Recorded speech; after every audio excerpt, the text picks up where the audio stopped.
Good morning students. आज हम करेंगे क्लास 10th के आईटी सेट एग्जाम का सॉल्यूशन जो आपका 11 अक्टूबर को एग्जाम हुआ था। अगर कोई स्टूडेंट 12th क्लास का इस वीडियो को देख रहा है तो मैंने आपके भी सेट एग्जाम का सॉल्यूशन कराया है, तो आप वीडियो में जाके चेक कर सकते हो। Student, if you are new at IT Tech PM, then do subscribe to channel and hit the bell icon for new videos update, and also like share this video with your friends. So आज का हम अपना solution start करते हैं। आप सभी को पता है आपके एग्जाम में स्टार्टिंग के 5 क्वेश्चंस जो थे वो MCQ हैं, उसके बाद आपके ट्रू एंड फॉल्स थे 4 क्वेश्चन, देन आपके 2 मार्क्स के 3 क्वेश्चन थे और लास्ट में 1 क्वेश्चन था आपका 5 मार्क्स का। तो हम हर एक क्वेश्चन को डिटेल में पढ़ेंगे, अच्छे से एक्सप्लेनेशन पढ़ेंगे, तो आपको वीडियो को लास्ट तक देखना है, आपको अच्छे से सभी क्वेश्चन समझ में आ जाएंगे। तो हम अपना फर्स्ट क्वेश्चन स्टार्ट करते हैं। Full form of ICT। ICT की फुल फॉर्म क्या होती है? Information and communication technology. जितनी भी टेक्नोलॉजी जिनके हेल्प से आप दूसरों के साथ बातचीत कर पाते हो, कम्युनिकेट कर पाते हो, वो सारी टेक्नोलॉजी आपकी किसके अंदर आती है? ICT के अंदर आती है। नेक्स्ट हमारा सेकंड क्वेश्चन है, आई ऑपरेटिंग सिस्टम, एंड्रॉयड और विंडोज, ये किसके एग्जाम्पल हैं? ये एग्जाम्पल हैं आपके ऑपरेटिंग सिस्टम के। ऑपरेटिंग सिस्टम क्या होता है? एक ऐसा सॉफ्टवेयर, सिस्टम सॉफ्टवेयर जिसकी हेल्प से आप कंप्यूटर के साथ इंटरेक्ट कर पाओ, उसे हम क्या कहते हैं? Operating system. ऑपरेटिंग सिस्टम में आप एक और एग्जाम्पल जरूर याद रखना, लाइनेक्स। लाइनेक्स भी ऑपरेटिंग सिस्टम का ही एग्जाम्पल है, तो यहाँ पे ये सभी एग्जाम्पल याद रखना। आई ऑपरेटिंग सिस्टम, एंड्रॉयड और विंडोज, ये सारे एग्जाम्पल किसके हैं? ऑपरेटिंग सिस्टम के। नेक्स्ट हमारा क्वेश्चन है, full form of BIOS. BIOS की फुल फॉर्म क्या है? तो बायोस की फुल फॉर्म होती है basic input output system. BIOS होता क्या है? बायोस एक तरह का हमारा सॉफ्टवेयर है जो कि रोम चिप के अंदर, या फिर आजकल जो हमारे मॉडर्न कंप्यूटर आने लगे हैं, तो मॉडर्न कंप्यूटर के अंदर फ्लैश मेमोरी के अंदर आपका बायोस स्टोर होता है, बायोस सॉफ्टवेयर स्टोर होता है। काम क्या करता है कि जैसे ही आपका कंप्यूटर ऑन होता है तो आपके कंप्यूटर के हर एक इनपुट आउटपुट डिवाइसेस को चेक करता है कि हर इनपुट डिवाइस प्रॉपरली काम कर रहा है या नहीं। तो ये काम होता है बायोस का। नेक्स्ट हमारा क्वेश्चन है, dash is a pointer device. इनमें से कौन सा एक पॉइंटर डिवाइस है? तो इनमें से हमारा माउस एक पॉइंटर डिवाइस होता है। क्यों? क्योंकि आप सभी को पता है कि माउस का एक पॉइंटर होता है जिसकी हेल्प से आप किसी भी डॉक्यूमेंट को या फाइल को ओपन कर सकते हो या फिर सिलेक्ट कर सकते हो। तो माउस हमारा क्या होता है? एक पॉइंटर डिवाइस होता है। अब इनमें से अगर हम बात करें तो स्कैनर हमारा कैसा डिवाइस है? इनपुट डिवाइस है। और माउस भी हमारा क्या है? इनपुट और पॉइंटर डिवाइस है। प्रिंटर की अगर हम बात करें तो प्रिंटर आउटपुट डिवाइस है, और मॉनिटर की अगर हम बात करें तो मॉनिटर भी कैसा है? हमारा आउटपुट डिवाइस है। नेक्स्ट हम बात करते हैं क्वेश्चन नंबर 5 की, डैश शॉर्टकट की use for select all. Select all के लिए हम कौन सी शॉर्टकट की यूज करते हैं? तो आपको ये यहाँ पे ये याद रखना है, ऑल किससे स्टार्ट हो रखा है? ए से। तो आपकी सिलेक्ट ऑल के लिए भी शॉर्टकट की क्या रहेगी? Ctrl+A। अब हम बात करें Ctrl+S हम किस लिए यूज करते हैं? Ctrl+S हम यूज करते हैं सेव के लिए। सेव किससे स्टार्ट है आपका? S से। तो Ctrl+S क्या हो जाएगी? सेव के लिए। Ctrl+P हम यूज करते हैं प्रिंट के लिए। प्रिंट हमारा किससे स्टार्ट हो रहा है? P से। तो हम प्रिंट के लिए कौन सी शॉर्टकट की यूज करेंगे? Ctrl+P। अब हमने P तो प्रिंट के लिए यूज कर लिया, तो हम पेस्ट के लिए कौन सी शॉर्टकट की यूज करेंगे? तो पेस्ट के लिए हमारी शॉर्टकट की क्या रहेगी? Ctrl+V। मैंने शॉर्टकट की इस पे एक सेपरेट वीडियो बना रखा है, उसका लिंक आपको आई बटन में मिल जाएगा, आप वहां से जाके उस वीडियो को चेक कर सकते हो। नेक्स्ट हमारा क्वेश्चन है, Linux is an operating system. अभी अभी हमने किया कि लाइनेक्स जो है वो एक ऑपरेटिंग सिस्टम होता है, तो ये स्टेटमेंट हमारी क्या है? ट्रू। नेक्स्ट है हमारा, styles are collection of formatting instructions. Yes, जो हमारे स्टाइल्स होते हैं वो फॉर्मेटिंग इंस्ट्रक्शंस की कलेक्शन से मिलके बनते हैं। मतलब डिफरेंट डिफरेंट फॉर्मेट्स को जब हम कलेक्ट कर देते हैं तो हमारा क्या बनता है? स्टाइल बनता है। तो ये स्टेटमेंट भी हमारी क्या है? ट्रू। नेक्स्ट हमारा जो क्वेश्चन है, the file extension of Libre office writer is .docx। ये स्टेटमेंट आपकी फॉल्स है। क्यों? क्योंकि लिब्रे ऑफिस राइटर के अंदर जो डॉक्यूमेंट बनता है उसकी एक्सटेंशन होती है .odt, और .docx हमारी जो एक्सटेंशन है वो होती है MS वर्ड के अंदर जो हम डॉक्यूमेंट बनाते हैं उसकी एक्सटेंशन होती है .docx। तो ये स्टेटमेंट आपकी क्या हो जाएगी? फॉल्स। नेक्स्ट हमारा क्वेश्चन है, feedback is both negative and positive. Yes, feedback आपकी नेगेटिव भी हो सकती है, पॉजिटिव भी हो सकती है, तो ये आपका आंसर हो जाएगा ट्रू। नेक्स्ट हमारा क्वेश्चन है, why are styles used in word processor. Word processor के अंदर हम स्टाइल्स को यूज़ क्यों करते हैं? सबसे पहले हम बात करते हैं कि वर्ड प्रोसेसर होता है क्या। वर्ड प्रोसेसर एक ऐसा सॉफ्टवेयर है जिसकी हेल्प से आप डॉक्यूमेंट बना सकते हो। मतलब अगर आपको कोई पोएम लिखनी है, कोई लेटर लिखना है या अपने नोट्स बनाने हैं, कोई भी डॉक्यूमेंट तैयार करना है तो आप यूज़ करते हो वर्ड प्रोसेसर का। वर्ड प्रोसेसर के एग्जाम्पल क्या क्या है? लिब्रे ऑफिस राइटर और MS वर्ड, ये दोनों एग्जाम्पल है हमारे वर्ड प्रोसेसर के। अब हम बात करते हैं कि हम स्टाइल्स को क्यों यूज़ करते हैं वर्ड प्रोसेसर के अंदर। तो स्टाइल्स हमारी, देखिए अभी हमने बात की थी 7th क्वेश्चन में कि स्टाइल्स क्या होते हैं। डिफरेंट डिफरेंट फॉर्मेट्स के कलेक्शन से हमारा क्या बनता है? एक स्टाइल बनता है। तो जब भी हम स्टाइल को अप्लाई करते हैं, इसका मतलब क्या है कि हम एक ग्रुप ऑफ फॉर्मेट्स को अप्लाई कर रहे हैं।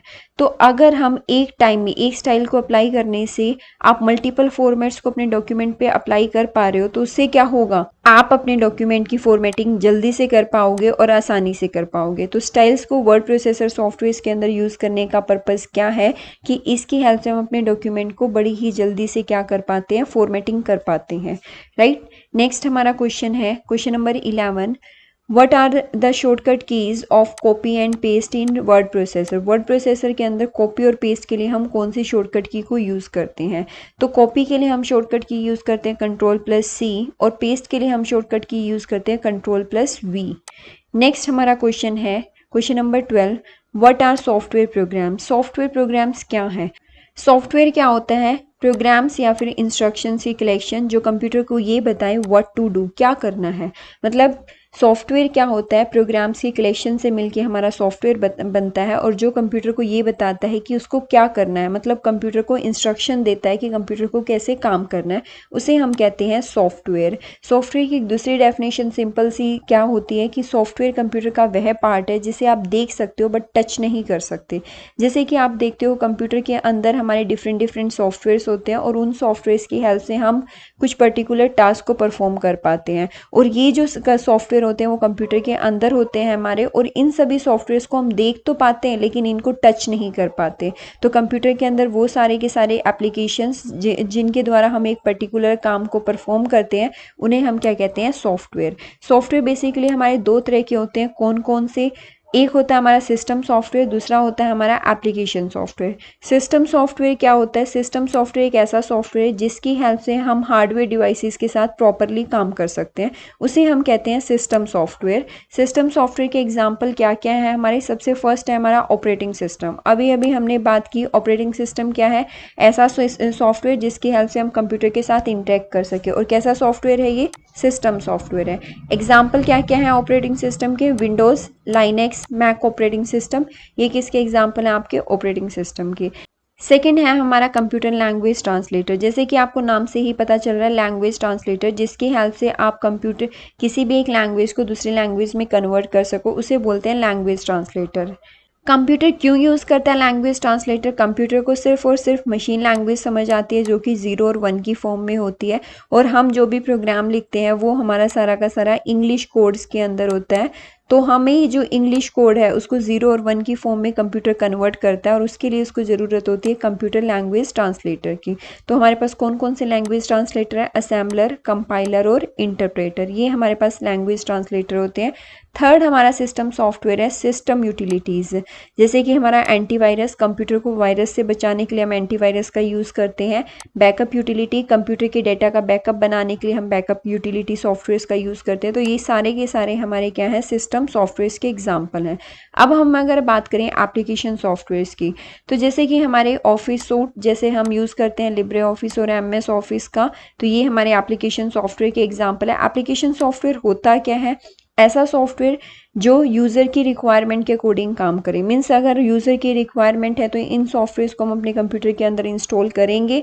अगर हमारी रिक्वायरमेंट नहीं है तो हम इन सॉफ्टवेयर्स को यूज़ नहीं करेंगे, राइट। ऐसा नहीं है जैसे सिस्टम सॉफ्टवेयर्स में था कि हार्डवेयर डिवाइस प्रॉपरली काम नहीं करेंगे। एप्लीकेशन सॉफ्टवेयर्स के बिना हार्डवेयर डिवाइसेस प्रॉपरली वर्क करेंगे, लेकिन सिर्फ यूज़र की रिक्वायरमेंट है इसलिए हम इनको कंप्यूटर के अंदर इंस्टॉल करते हैं। अब नेक्स्ट हमारा जो एग्जाम्पल है एप्लीकेशन सॉफ्टवेयर का, वो क्या है? हमारा वेब ब्राउज़र। जितने भी वेब ब्राउज़र हैं हमारे, वो सारे के सारे एप्लीकेशन सॉफ्टवेयर के एग्जाम्पल होते हैं, जैसे कि Google Chrome, Microsoft Edge, Firefox. Web browser होता क्या है, जिसकी हेल्प से आप अपने कंप्यूटर के अंदर इंटरनेट को चला पाते हो, इंटरनेट को एक्सेस कर पाते हो, उस प्रोग्राम को या उस सॉफ्टवेयर को हम क्या बोलते हैं, वेब ब्राउज़र। नेक्स्ट हमारा क्या एग्जाम्पल है, DBMS सॉफ्टवेयर। जिन सॉफ्टवेयर्स की हेल्प से आप अपना डेटाबेस मेंटेन कर पाते हो उन्हें बोलते हैं हम DBMS सॉफ्टवेयर। और उसके एग्जाम्पल क्या क्या है हमारे, ओरेकल, IBM DB2, ये हमारे DBMS सॉफ्टवेयर के एग्जाम्पल है। तो ये तीनों के तीनों हमारे किसके एग्जाम्पल हैं, एप्लीकेशन सॉफ्टवेयर्स के। नेक्स्ट हम अपना क्वेश्चन करते हैं, question number 13, what is computer, explain. Computer क्या है और कंप्यूटर को एक्सप्लेन करना है। ये आपका क्वेश्चन 5 मार्क्स का था, तो हम 5 मार्क्स के अकॉर्डिंग ही इसका आंसर करते हैं। तो देखिए कंप्यूटर क्या होता है, कंप्यूटर एक इलेक्ट्रॉनिक मशीन है जो कि डेटा लेती है इनपुट के तौर पर और उस डेटा को प्रोसेस करती है, और प्रोसेस करने के बाद हमें क्या देती है, इंफॉर्मेशन, उसे हम क्या कहते हैं, आउटपुट। एक ब्लॉक डायग्राम से हम ये इसी डेफिनेशन को समझते हैं कंप्यूटर की। देखिए ये हमारा कंप्यूटर का ब्लॉक डायग्राम है और कंप्यूटर के अंदर बेसिकली 3 यूनिट्स होती हैं, इनपुट यूनिट, CPU और आउटपुट यूनिट। जब हम इन तीनों यूनिट्स को कंबाइन कर देते हैं तो हमारा क्या बनता है, एक कंप्यूटर बनता है। CPU stands for central processing unit. CPU को ही हम कंप्यूटर का ब्रेन या फिर आप ये कह सकते हो कंप्यूटर का हार्ट भी क्या होता है, हमारा CPU। तो एग्जाम में क्वेश्चन पूछा जा सकता है, who is known as a brain of computer, तो आपका आंसर क्या होगा, CPU। अब देखिए हम वर्किंग बात करते हैं, कंप्यूटर कैसे काम करता है। इनपुट डिवाइसेस की हेल्प से हम क्या करते हैं, CPU को डेटा देते हैं। तो CPU क्या करता है, उस डेटा को प्रोसेस करता है जो डेटा हमने इनपुट डिवाइसेस की हेल्प से दिया है। प्रोसेस करने के बाद हमें क्या देता है, आउटपुट देता है। आउटपुट के तौर पे आपको क्या मिलेगी, इंफॉर्मेशन। तो यहाँ पे जो आपको आउटपुट मिलेगी वो क्या होगी, आपकी इंफॉर्मेशन। इन्फॉर्मेशन मिलती है आपको आउटपुट के तौर पर, और वो इन्फॉर्मेशन हमें कौन दिखाता है, आउटपुट डिवाइसेस। कौन कौन से होते हैं आउटपुट डिवाइसेस, मॉनिटर और प्रिंटर। ऐसे ही यहाँ पे इनपुट देने के लिए हमने क्या यूज़ किया था, माउस, कीबोर्ड, और भी काफ़ी सारे इनपुट डिवाइसेस और आउटपुट डिवाइसेस है। तो इनपुट डिवाइसेस की हेल्प से हम CPU को क्या देते हैं, डेटा देते हैं। CPU डेटा को प्रोसेस करता है, प्रोसेस करने के बाद हमें इन्फॉर्मेशन देता है, और वो इन्फॉर्मेशन हमें कौन दिखाता है, आउटपुट डिवाइसेस दिखाते हैं। तो ये कंप्यूटर की वर्किंग है, यही इस डेफिनेशन के अंदर लिखा हुआ था हमारा। नेक्स्ट हम बात करते हैं कंप्यूटर की फुल फॉर्म की। तो कंप्यूटर की फुल फॉर्म क्या है, C फॉर कॉमन, O से ऑपरेटिंग, M से मशीन, P से पर्टिकुलरली, U से यूज्ड फॉर, T से टेक्नोलॉजिकल, E से एजुकेशनल और R से रिसर्च। तो आप ऐसे पढ़ सकते हो, common operating machine, particularly used for, technological and educational research. ये आपकी कंप्यूटर की फुल फॉर्म होती है। तो सभी स्टूडेंट्स इसको अच्छे से याद कर लेंगे अपनी। नेक्स्ट हम बात करते हैं, अब हमारा 5 मार्क्स का क्वेश्चन था तो हमें थोड़ा लेंथी करना पड़ेगा। इसी के अंदर हम बात करते हैं कंप्यूटर के पार्ट्स की। तो कंप्यूटर के 2 पार्ट्स होते हैं, एक होता है हमारा हार्डवेयर पार्ट, दूसरा होता है हमारा सॉफ्टवेयर पार्ट। हार्डवेयर पार्ट क्या होता है, कंप्यूटर का वह पार्ट जिसे आप देख भी सकते हो, टच भी कर सकते हो, उस पार्ट को क्या कहते हैं हम, हार्डवेयर पार्ट। हार्डवेयर के एग्जाम्पल क्या क्या है, मॉनिटर, प्रिंटर, प्लॉटर, स्पीकर। ये सभी डिवाइसेस आपको दिखाई भी देते हैं और इन सभी डिवाइसेस को आप टच भी कर सकते हो। और कौन कौन से डिवाइसेस है हमारे, keyboard, mouse, joystick, scanner, mike, ये सभी डिवाइसेस भी आपको दिखाई देते हैं और इन सभी डिवाइसेस को आप टच भी कर सकते हो। हर एक कंप्यूटर का वो डिवाइस जिसे आप देख भी सकते हो, टच भी कर सकते हो, वो सभी डिवाइसेस आपके क्या कहलाते हैं, हार्डवेयर डिवाइस। यहाँ पे मैंने इनको कैटेगराइज किया है, ये है हमारे इनपुट आउटपुट डिवाइस और ये है नीचे वाले हमारे इनपुट डिवाइसेस। नेक्स्ट अगर हम बात करें सॉफ्टवेयर की, अभी अभी हमने बात की थी कि सॉफ्टवेयर क्या होता है। सॉफ्टवेयर हमारा वह पार्ट होता है कंप्यूटर का जिसे सिर्फ आप देख सकते हो बट टच नहीं कर सकते। एग्जाम्पल क्या क्या है सॉफ्टवेयर के, हमारे सिस्टम सॉफ्टवेयर और एप्लीकेशन सॉफ्टवेयर। इनको भी हमने डिटेल में ऊपर स्टडी किया था पिछले क्वेश्चंस में। तो ये था हमारा 10th क्लास का IT का सेट एग्जाम का solution. I hope her question सभी को अच्छे से समझ आया होगा। अगर आपको मेरी वीडियो अच्छी लगी है then do like, share and subscribe to my channel. Thanks for watching this video.